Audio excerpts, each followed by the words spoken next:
Good morning, নমস্কার। আমি Mampi, homemaker মাম্পির আরও একটি নতুন ব্লগে আপনাদের সবাইকে স্বাগত জানাই। আশা রাখছি আপনারা সবাই খুব ভালো আছেন, আমরাও বেশ ভালো আছি। তো আবারও চলে এসেছি নতুন একটা ভিডিও নিয়ে। আশা রাখছি ভিডিওটি আপনাদের খুব ভালো লাগবে। প্রতিদিনের মতো দিনের শুরুটা করলাম গরমা গরম এক কাপ চা নিয়ে। এখন বাজে সকাল 7:30, তবে ঘুম থেকে উঠেছি সকাল 6:45 নাগাদ ঘুম থেকে উঠেছি, কারণ বাবুর পড়া থাকে 7টা থেকে। তো ফ্রেশ হয়ে পড়তে গিয়েছে, আর এদিকে এই যে আমাদের দুজনের জন্য 2 কাপ গরমা গরম চা করে নিয়েছি। এখন একটু বসে 2-5 মিনিট মতো গল্প করব আর চা খাবো, তার সঙ্গে একটু ফোনটাও ঘাঁটবো। তারপরে বিজয় চলে যাবে বাজার আনতে, আর এদিকে আমিও লেগে পড়বো ঘরের কাজে। তো চলুন আগে চাটা খেয়ে নিই। তো যাই হোক, ওদিকে চা খেয়ে সোজা চলে এসেছি ঘরের কাজে, আর বিজয় চলে গিয়েছে বাজারে। তো বাজার থেকে ফেরার আগেই ঘরের কাজগুলো সেরে নিই, তাহলে ও এলেই ঝটপট করে রান্নাটা করে নিতে পারবো। আর এখন যে পরিমাণ গরম পড়েছে, এই গরমের মধ্যে বেশিক্ষণ রান্নাঘরে থাকা যায় না। তাড়াতাড়ি করে রান্নাঘরে ঢুকে পড়লে রান্নাটা হয়ে গেলেই মনে হয় যেন অর্ধেক কাজ সমাপ্ত হয়ে গেল। তো তারপরের বাকি কাজগুলো একটু একটু করে করে নেওয়াই যায় আস্তে আস্তে।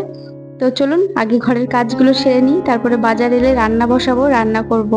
এর আগের ভিডিওতে বৈশালী নাথ দিদিভাই কমেন্ট করেছে, তোমার সব ভিডিও আমার ভালো লাগে, এত নিট কাজ তোমার, অদ্ভুত একটা শান্তি পাই।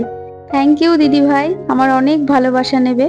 আর দিদিভাই এটাও জিজ্ঞেস করেছে যে আমি কি কলিং দিয়ে সব ফার্নিচারগুলো ক্লিন করি, সেটা জানাতে বলেছে। তো দিদিভাই হ্যাঁ, আমি মাঝে মাঝে কলিং দিয়ে পরিষ্কার করি, তবে সব সময় না।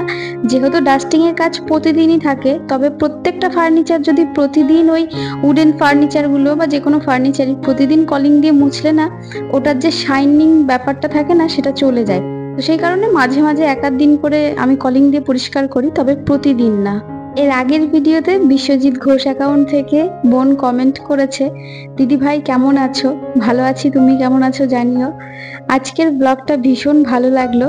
ঘর ছোট হোক বা বড়, নিট আর ক্লিন করে রাখলে দেখতে ভালো লাগে।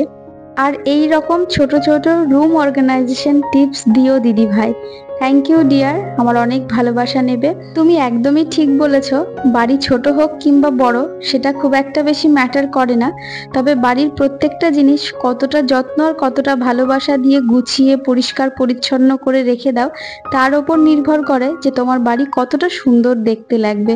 সত্যি বলতে দামি দামি ফার্নিচারের থেকেও পুরনো কোনো জিনিস দিয়েও যদি তোমরা পরিষ্কার পরিচ্ছন্ন গোছানো ভাবে রাখতে পারো, তাহলেও দেখবে ওই ছোট্ট বাড়িটাকে রাজপ্রাসাদের মতো দেখতে লাগবে।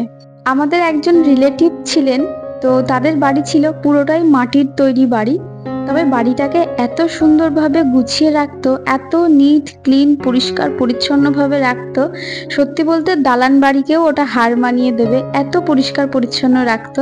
ছোটবেলায় আমরা তাদের বাড়িতে খুব যেতাম। সেই বাড়িটা হচ্ছে আমার বাবার কর্তার বাড়ি, মানে ঠাকুমাকে কর্তা বলা হতো আগেকার দিনে। তো সেই বাড়িতেই আমার মা বিয়ের পরে অনেক বছর ছিলেন, আর তখন আমার মায়ের বয়সও অনেক কম ছিল। তো সেখান থেকেই মায়ের সংসার জীবন শুরু, বা সংসারের হাতে খড়ি বলতে পারেন ওই বাবার কর্তার হাত থেকেই। তো সেই কারণেই মা ওখান থেকে কোথাও যেন ওই পরিষ্কার পরিচ্ছন্ন থাকাটা আর গুছিয়ে জিনিস রাখাটা ওখান থেকেই শিখে এসেছে। তারপরে সেটা ধীরে ধীরে আমাদের মধ্যেও তৈরি হয়ে গেছে। বেশিরভাগ ক্ষেত্রেই কিন্তু দেখবে যে কোনো ভালো কাজ স্টার্ট করতে গেলে আমরা কিন্তু কোথাও না কোথাও থেকে প্রভাবিত হই, তারপর সেখান থেকেই নিজেদের মধ্যে অ্যাডপ্ট করতে থাকি সেই ভালো অভ্যাসগুলো বা সেই গুণগুলো। কিছু মানুষের কাজ দেখলে বা তাদের কিছু কাজ দেখবে আমাদের ওপর ভীষণভাবে প্রভাবিত করে, তো সেই কাজটাকেই আমরা নিজেদের মধ্যে নিয়ে নিজেদেরকে আরো বেশি বেটার করার চেষ্টা করতেই পারি। প্রত্যেকটা কাজ, যে কাজটা যেভাবে করছি তার থেকে আরেকটু ভালো করার চেষ্টা করা। তবে এখন সোশ্যাল মিডিয়াতে যে পরিমাণে আবোল তাবোল দেখানো হচ্ছে, আমার মতে সেইগুলো থেকে নিজেদেরকে বিরত রাখাই ভালো। লিমিটেড জিনিস দেখো, তবে যে জিনিসটা থেকে তোমরা কিছু শিখতে পারবে, জানতে পারবে, সেরকম কিছু কন্টেন্ট দেখাই আমার মনে হয় বেশি ভালো হবে। এখন তো কিছু মানুষ খুব তাড়াতাড়ি ফেমাস হওয়ার জন্য কন্টেন্টের নামে কি যে অভদ্রতামি করছে, কি আর বলবো, সেসব বিষয়ে বলতেও বিরক্তি লাগে। যাই হোক, সেই সব বিষয়ে না হয় নাই বললাম, যারা বোঝার তারা তো বুঝেই যায়। তবে একটা জিনিস কিন্তু ভীষণ স্পষ্ট, যে জিনিসগুলো যত বেশি খারাপ সেখানে কিন্তু ভিড় প্রচুর বেশি, জানি না কারা দেখে। তো যাই হোক, অনেক কথা বলতে বলতে অনেক কাজ হয়ে গেছে। তো এদিকে এই যে আম দিয়ে টক ডাল করেছি, তার সঙ্গে পাঁপড় ভাজা করেছি সকালে খাওয়ার জন্য। তবে আজকের স্পেশাল আইটেম হচ্ছে গাছ পাঠা, মানে ইঁচড় করব, তবে চিংড়ি দিয়ে না। আজকে করব হচ্ছে খাসির মেটো দিয়ে ইঁচড় করব, যেটা বিজয় খেতে ভীষণ পছন্দ করে। ও চিংড়ির থেকেও খাসির মেটো আর চর্বি দিয়ে ইঁচড় রান্না করলে বেশি পছন্দ করে। তো এদিকে আলুটাকে ভাজা বসিয়ে দিয়েছি, আর ওদিকে ওই যে এঁচড়টাকে একটু লবণ হলুদ দিয়ে ভালো করে ভাপিয়ে নিয়েছি, ভাপিয়ে জলটা ফেলে দিয়েছি। ইঁচড় কাটাটা বড্ড ঝামেলার একটা কাজ, তবে খেতে কিন্তু দুর্দান্ত লাগে। আর আমার বাড়ির যা বটি, একেবারে লিকলিকে বটি, ওই বটি দিয়ে অন্তত ইঁচড় কাটা যাবে না। তবে বিজয় বাজার থেকে ইঁচড় কেটে নিয়ে এসেছে। আমাদের এখানে ইঁচড় কেটেই বিক্রি করা হয়, মানে কেটেই বিক্রি করা হয় বলতে এই না যে গোটাটা পাওয়া যায় না, গোটাটাও পাওয়া যায়। তবে আপনারা যদি চান, ওদের ওখানে যে মহিলাগুলো থাকে, তো তাদেরকে বললে পরে তারা কেটেও দেয়। তো এই যে ইঁচড় কেটে দিয়েছিল। তো এখানে প্রথমে ইঁচড়টাকে আমি ভাপিয়ে নিয়েছিলাম লবণ আর হলুদ দিয়ে, তারপরে এই যে খুব ভালো করে ভেজে নিতে হবে। ভেজে আমি এই যে তুলে রাখছি। আর ইঁচড় ভাজার আগে আমি আলুটাকেও প্রথমে ভেজে রেখে দিয়েছি, দেখতেই পেলেন। তো আলু আর ইঁচড়টাকে প্রথমে ভেজে রেখে দিয়েছি, আর এই যে আর একটু তেল দিয়ে তারপরে গোটা গরম মশলা, তেজপাতা, শুকনো লঙ্কা এগুলো ফোড়ন দিয়ে পেঁয়াজটাকে খুব ভালো করে ভেজে নিতে হবে। ইঁচড়কে গাছ পাটা এই কারণেই বলা হয়, কারণ এটাকে যদি মাংসের মতো করে রান্না করা হয় তাহলে অনেকটা খাসির মাংসের মতোই খেতে লাগে। তবে এটাকে যদি মাটনের মানে চর্বি কিংবা মেটো দিয়ে রান্না করা হয় তাহলে তো আরো টেস্ট তার 3 গুণ বেড়ে যায়, দ্বিগুণ বলবো না। এটা খেতে দুর্দান্ত লাগে। অনেকেই হয়তো খেয়েছেন, আবার অনেকে হয়তো খাননি। যারা খাননি একবার করে দেখতে পারেন, ভীষণ ভালো খেতে হয়। তো যাই হোক, এদিকে আমি পেঁয়াজগুলোকে একটু ভেজে নিয়েছি।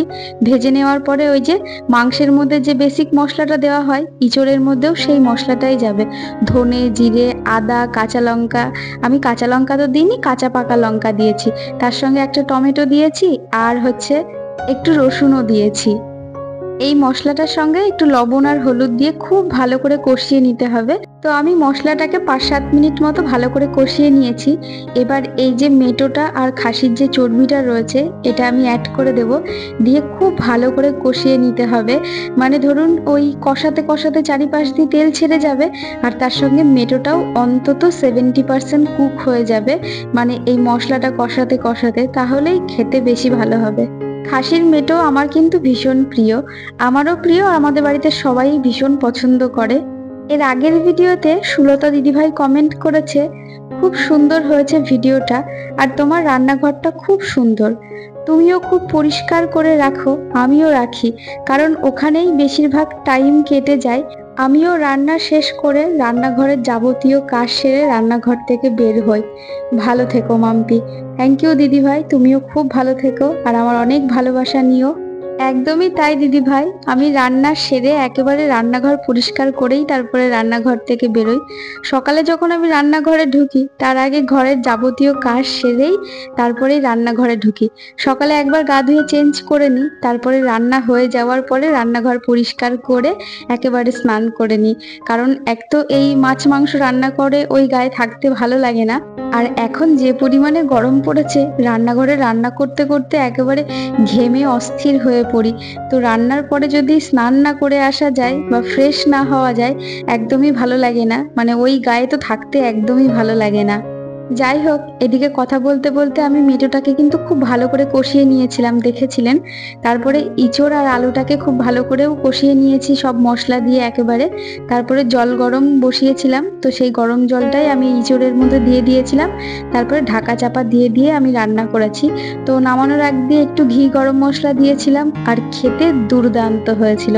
আপনারা দেখে কতটুকু বুঝতে পারছেন জানি না, খেতে কিন্তু ভীষণ ভালো হয়েছিল।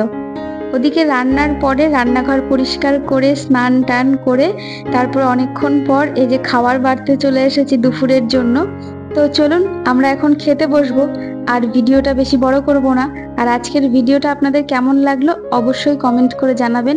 ভালো লাগলে একটি লাইক করবেন, আর যারা নতুন বন্ধুরা আছেন সাবস্ক্রাইব করে আমার পাশে থাকতে পারেন।